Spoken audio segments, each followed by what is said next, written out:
मित्रों नमस्कार। मैं संजय कुमार सिंह एडवोकेट पुनः आपके समक्ष एक नई जानकारी लेकर के आया हूं। और जो आज की जानकारी है वो दुर्घटना से संबंधित है। दुर्घटना वैसे भी एक बहुत ही दुखद शब्द है।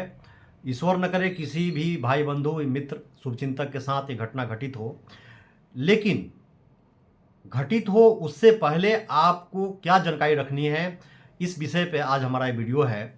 और अक्सर ऐसा शिकायत हम लोग के सामने आती रहती है कि साहब हमारी गाड़ी से दुर्घटना हो गई, लेकिन कंपनी जो है क्लेम राशि हमको नहीं दे रही है, या जो गाड़ी जो डैमेज हुआ है उसमें भी हमको कहीं ना कहीं कंपनी जो है परेशान कर रही है, और वो जो डैमेज है उसका भुगतान हमें नहीं मिल रहा है या मरम्मत नहीं हो रही है। तो इस विषय पे आज हमारा ये वीडियो है। तो ध्यान रखें कि पहली बात तो यही है कि आप जब भी सड़क पे चलते हैं तो आप सावधानी से चलें, अपनी तरफ से आपकी कोई गलती ना हो। लेकिन किन्हीं कारणों अगर कोई एक्सीडेंट होता है तो किन बातों पे आपको विशेष ध्यान देना है।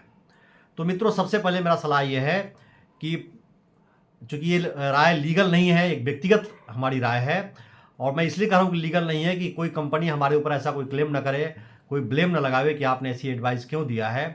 तो चूँकि एक जो जुडिक्शन से संबंधित जो मामला आता है अक्सर उसमें हम लोग महसूस करते हैं न्यायालय में, तभी मैंने आपसे कहा कि लीगल नहीं है, लेकिन ये व्यक्तिगत है।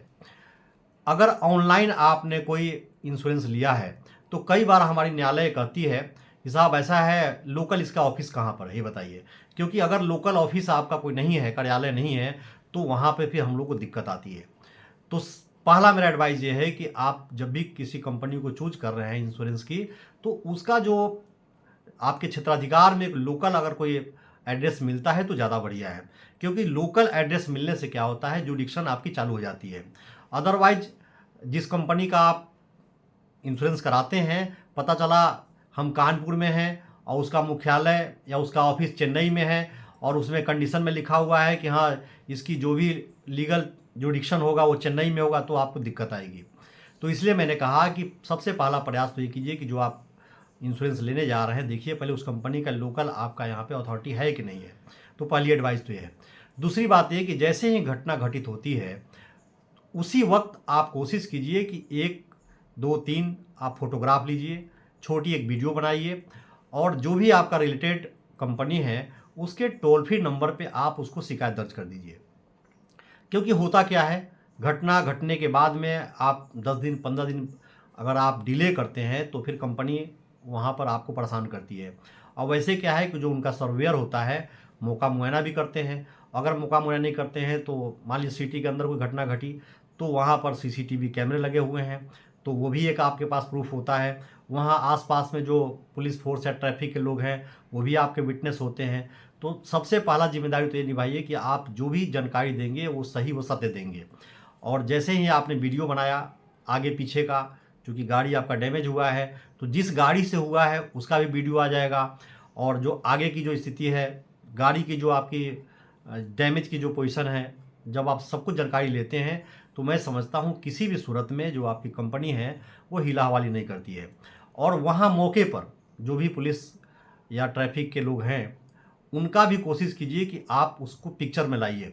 क्योंकि बाद में क्या होता है कि बाद में लोग हिला हवाली करते हैं, चाहे बात न्यायालय में हो या उस कंपनी के ऑथराइज जो डीलर हैं वहाँ पे जा रहे हैं, तो वो भी प्रयास करते हैं कि नहीं हमें क्लेम कम से कम देना पड़े। क्योंकि जो कंपनियों की जो स्थिति है वो क्लेम राशि अधिक से अधिक लेना तो पसंद करते हैं, लेकिन जब देने की बात आती है तो अक्सर हम लोगों ने न्यायालय में पाया है कि वो हिला हवाली करने लगते हैं। और अगर आपने ऑथेंटिक जानकारी दिया तो मैं समझता हूँ कि किसी भी सूरत में फिर उनको पैसा देना ही पड़ता है। और अगर मान लीजिए गाड़ी आपने अपने माध्यम से कहीं बनाया तो उसकी A to Z सारे बिल आप अपने पास रखें। क्योंकि अगर आपने ऑथेंटिक जगह पे आपने उसको गाड़ी को नहीं बनाया, मान लीजिए जीरो डेप्थ की आपकी इंश्योरेंस थी और वो कंपनी आपको नहीं बना रही है, तो कहीं ना कहीं तो बनाएंगे आप।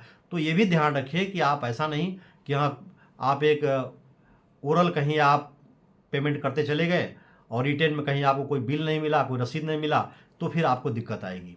तो ये ध्यान रखिए कि जब आप आपकी कंपनी या डीलर अगर गाड़ी नहीं बनाती है तो ऑथेंटिक जगह पे जाइए और वहाँ से A to Z सारे बिल लीजिए।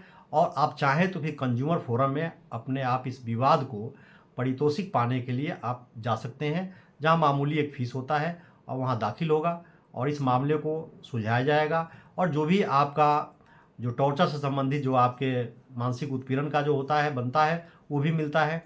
तो मैं समझता हूँ कि आज की जानकारी हमारी यही है और इन्हीं बातों के साथ मैं अपनी संवाद को विराम देता हूँ। धन्यवाद।